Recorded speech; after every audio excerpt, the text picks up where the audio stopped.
കഴിഞ്ഞ ദിവസം ക്രൈമിയയിലെ വ്യോമസേനാ കേന്ദ്രത്തിലും മറ്റൊരു റഷ്യൻ അധിനിവേശ മേഖലയിലും യുക്രൈൻ ടാക്റ്റിക്കൽ ബാലിസ്റ്റിക് മിസൈൽ ഉപയോഗിച്ച് ആക്രമണം നടത്തിയതിനുള്ള വിവരങ്ങൾ പുറത്തുവരികയാണ്. 300 കിലോമീറ്ററിലേറെ ദൂരത്ത് ആക്രമണം നടത്താനാവുന്നതാണ് ഉക്രൈന് രഹസ്യമായി നൽകിയ ഈ missile.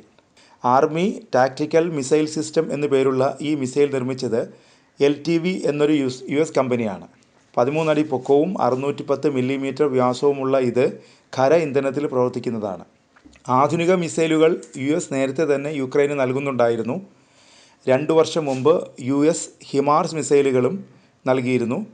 M142 high mobility artillery mobility rocket system എന്നാണ് ഹിമാർസ് മിസൈലുകളുടെ പൂർണ്ണരൂപം. ഹിമാർസിൻ്റെ ലോഞ്ചർ ഉപയോഗിച്ചും ടാക്റ്റിക്കൽ മിസൈൽ തൊടുക്കാനാവും. യുക്രൈനായി അമേരിക്ക നൽകുന്ന ഏറ്റവും നവീനമായ ആയുധം എന്ന നിലയിൽ വലിയ ലോക ശ്രദ്ധ ഹിമാർസ് മിസൈലുകൾ നേരത്തെ നേടിയിരുന്നു.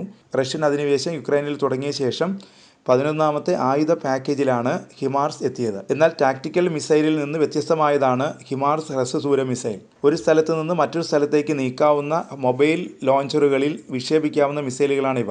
ഒറ്റ ലോഞ്ചറിൽ തന്നെ അനേകം മിസൈലുകൾ വഹിക്കാം. 6 GPS നിയന്ത്രിത ക്ലസ്റ്റർ റോക്കറ്റുകളെയോ ഒരൊറ്റ പോഡ് ആർമി ടാക്റ്റിക്കൽ മിസൈൽ സംവിധാനത്തെയോ ഇതിനു വഹിക്കാം.